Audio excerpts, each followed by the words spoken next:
Hello, friends. I hope you guys are fine. Today, I'm bringing for you a video on an interesting topic, which is Cyclone Biparjoy. It is very much in news these days for past 1 week or so, very much discussed. And this topic is important from the current affairs point of view, as well as from Indian geography point of view. So let's discuss and let's see what is there in this video. My name is Samriddhi Mamgai, and let's start this topic, guys.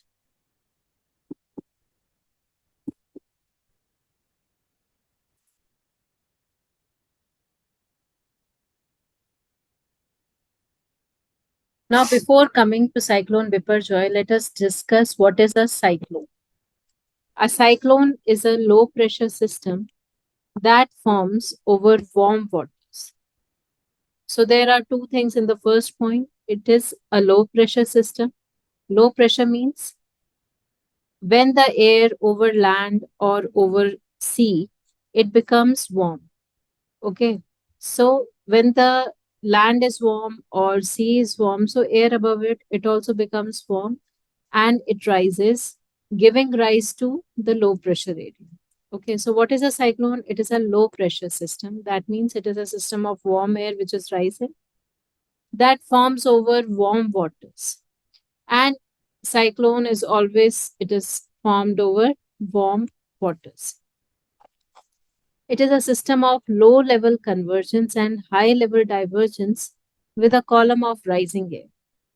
Now, what is this convergence and divergence? So, as I told you, if this is the sea and here the water of the sea is warm, okay, so what happens? The air above this water, it also becomes warm, okay, and this air, since it becomes warm, it becomes light and it expands. So, as it expands, it rises up. So, this air starts to rise up.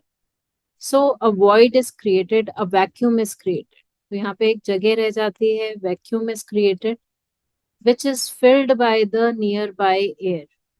So nearby colder air, it comes to take the place of this air which is rising. So this becomes the area of convergence. As you can see, that colder air is converging. And then this air which is warm, as it is light, it rises. And after achieving certain height, it diverges. So this becomes the area of divergence.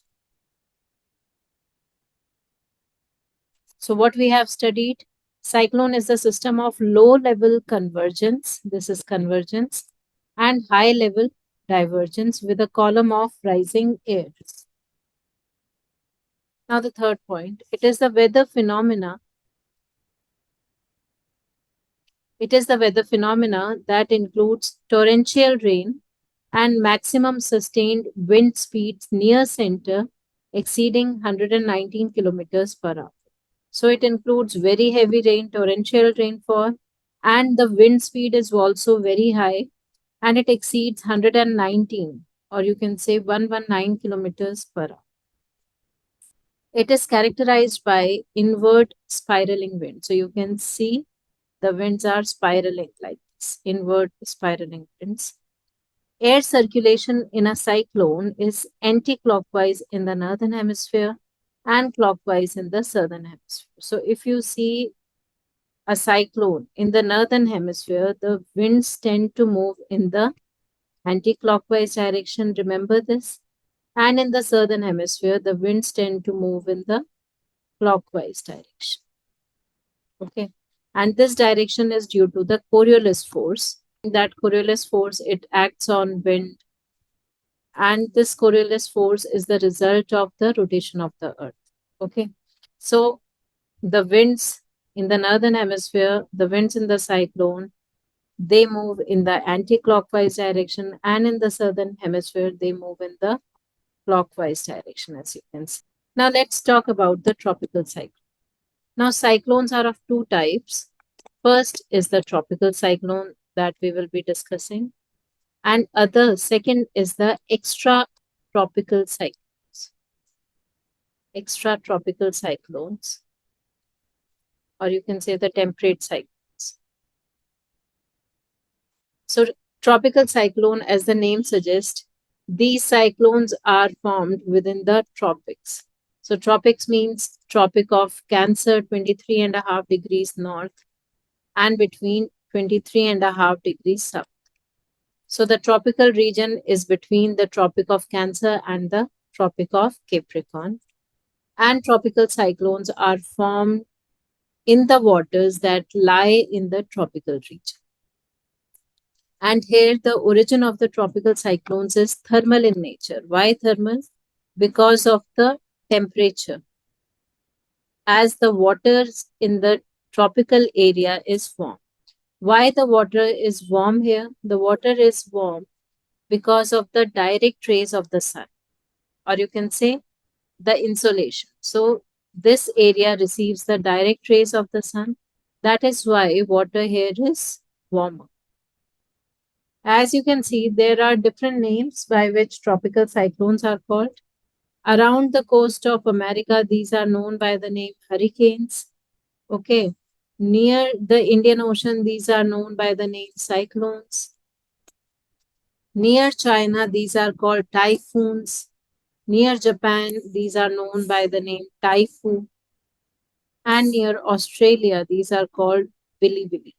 So these are the different names of the tropical cyclones in different parts of the earth, in the different tropical areas of the. So tropical cyclones are the cyclones that develop between Tropic of Cancer and Tropic of Capricorn. That means 23.5 degrees north and 23.5 degrees south. They originate over warm tropical oceans and have thermal origin. Why thermal origin? Because here the water is warm. That is why their origin is thermal. They bring large scale destruction to the coastal areas. As you can see, the speed of the winds are violent. Okay, as you can see in this GIF. So they bring large scale destruction to the coastal areas, violent winds, squalls or localized storm, very heavy rainfall, and storm surge. So, what is storm surge? Storm surge is when the water of the seas move under the impact of the winds. So, the winds are violent, they move with great speed, and so they also bring the water from the ocean to the coast at very high speed. So, that is called storm surge. So, storm surge, the impact of storm surge is magnified during the high tide, as was seen in the case of Hurricane Katrina. So there was cyclone plus high tide, so it resulted in huge storm surges. Now, source of energy for cyclone. Now, what is the source of energy for cyclone? So, as you must have read in the newspapers, as you must have read in the newspapers that Cyclone Biparjoy, it survived for 10 long days. So how it survived for so many days? The reason is, what is the source of energy? So it was getting the energy from the warm waters of Arabian Sea, which were around 31 to 32 degrees centigrade. So the air is lifted as it is warm and light. At certain height, the temperature of the air falls and moisture in air undergoes condensation. So what happens? What is the process? So this is the sea, warm waters, you can say. So air above it, it becomes warm and it becomes light, so the air rises. And this air is carrying moisture from the water. So it is carrying moisture, it becomes light and it rises. So after reaching a certain height, this rising air, it gets cooled. So it becomes cooler. It becomes cooler and it loses the heat. So that means it gives out latent heat of condensation. So it gives out latent heat of condensation. Okay. And the moisture, it condenses into liquid droplets. So it gives out this heat. Now, again, due to this heat, again, this air becomes light and this air again rises to greater heights. Okay. And so this results into a huge, or you can say a magnanimous cloud, a huge cloud, which is known as cumulonimbus cloud. So this is the cumulonimbus cloud, which is the rain bearing cloud. Okay. So it gives rise to towering cumulonimbus clouds. The continuous supply of moisture from sea, it strengthens the storm. So it is getting, this storm is getting continuous energy from the sea, from warm waters of the sea. On reaching the land, this moisture supply is cut off. So once the cyclone it reaches the land, what happens? The moisture supply is cut off because moisture, the cyclone was getting moisture from the sea. So once it reaches the land, this supply is cut off. And landfall is the term which is used for the place where tropical cyclone crosses the coast. So the place where tropical cyclone it crosses and it moves towards land, it is called landfall. Now let's talk about this cyclone Biparjoy. Now this is a tropical cyclone. That means it originated in the tropics, obviously obviously over Arabian Sea. So that means it is a tropical cyclone. And it is interesting why? Because it developed over Arabian Sea. Okay. Because more cyclones develop over Bay of Bengal as compared to Arabians. So cyclone Biparjoy is a tropical cyclone that developed over Arabian Sea. Cyclones in the Arabian Sea usually do not move towards Indian coast. So generally the cyclones that form here in the Arabian Sea, 75% of them move north or northwestwards towards Pakistan, Oman, and Iran. And only 25%, or you can say one fourth of the cyclones that are formed over Arabian Sea, they move towards the Gujarat coast. And cyclone Biparjoy is one of them. Okay. It is predicted to as very severe cyclonic storm with maximum sustained wind speed of 125 to 135 km per hour, gusting to or reaching to 150 kilometers per hour. According to Indian Meteorological Department, it has extensive damaging potential. The name Biparjoy, it is given by Bangladesh, which means a disaster in Bengali. So Biparjoy means disaster in Bengali. So cyclones is named by different countries. They give the list of some names and the name of the cyclone is chosen. Okay. And there are 6 RSMC in the world. These are regional specialized meteorological centers. Okay. So naming a cyclone is a different process, and this cyclone was given the name Biparjoy by Bangladesh. Now proceeding further, cyclone Biparjoy, it made a landfall near Jakhua port in Gujarat, Kutch district on June 15th. So that means yesterday. So it has made the landfall, and the delay in the onset of monsoon in some parts of India can be attributed to cyclone Biparjoy. So it is said that the monsoon was delayed due to this cyclone, okay, which is hindering the progress of the monsoon, or you can say the rain bearing system monsoon, because India gets most of its rain from the monsoon. So cyclone Biparjoy is hindering the progress of monsoon and preventing it from reaching the interior regions of the peninsula. For example, Kerala, it experienced the arrival of southwest monsoon on June 8th, which is a week later than the usual date. So usually the monsoon reaches Kerala on June 1st. So it was late by a week. So it is said that it is late because of Cyclone Biparjoy. It became the cyclone with the longest lifespan in the Arabian Sea. It developed over Arabian Sea on 6th of June and lasted for 10 days. So this point you have to remember, this is important.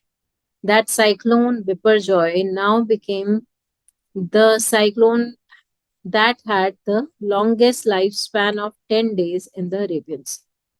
It overtook cyclone Kyar in 2019 that lasted for 9 days and 15 hours.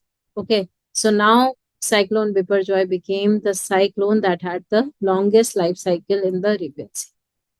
It lasted so long now. So why it lasted for 10 days? It lasted because the warm waters of Arabian Sea were continuously feeding this cyclone. And I told you the temperature of the Arabian Sea waters was around 31 to 32 degrees, which were giving, or you can say, which were providing energy to cyclone Biparjoy.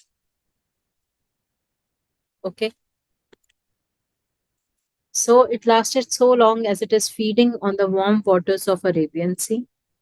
This shows how climate change and warming of upper layer of ocean contributed to longer life cycle of cyclones. So this is one of the impact of climate change also, which is turning the sea surface water temperatures higher, and this is resulting into the longer lifespan of the cyclones. Now, an interesting point: why cyclone Biparjoy is unique? Why it is unique? So it is unique because this cyclone is being witnessed in the month of June.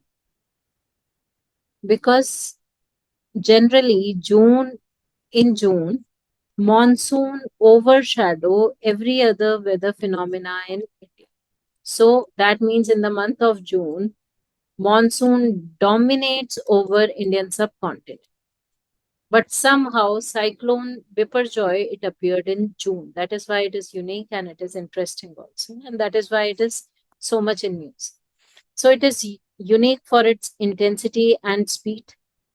The North Indian Ocean witnesses maximum cyclones in the month of May and November. So generally, the, the time, or you can say the month in which the cyclones are witnessed over the North Indian Ocean are the month of May and November.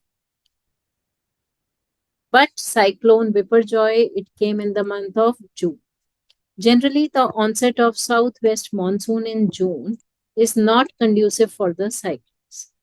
Therefore, this has happened after 25 years that Gujarat coast is bracing for a cyclone in June. So that means after 25 long years, for the first time in 25 years, Gujarat coast is witnessing a cyclone in the month of June.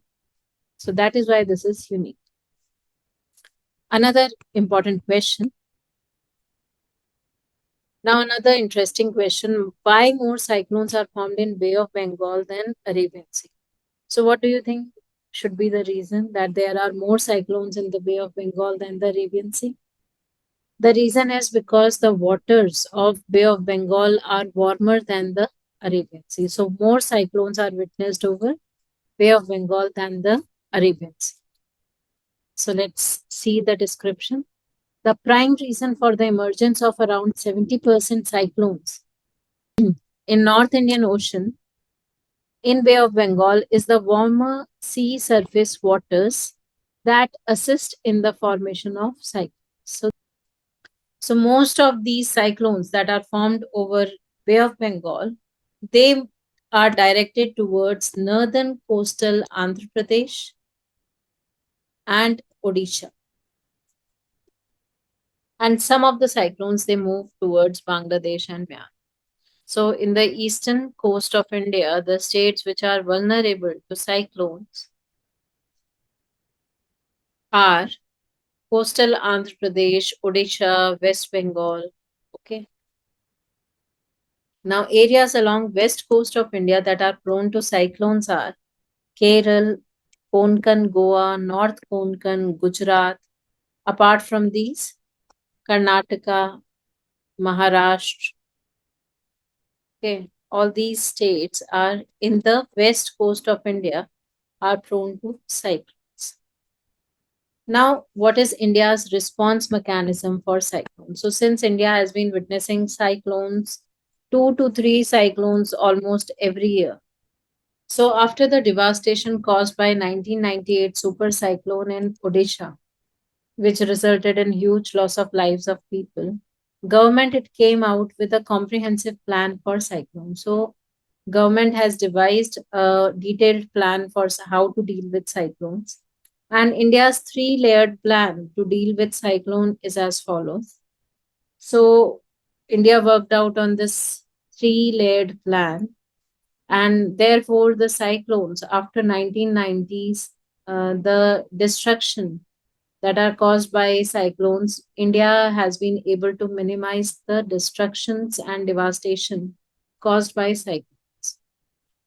So now what is the strategy that we follow? First is working on the software part. That means early warning system, making early warning system so as to inform the people.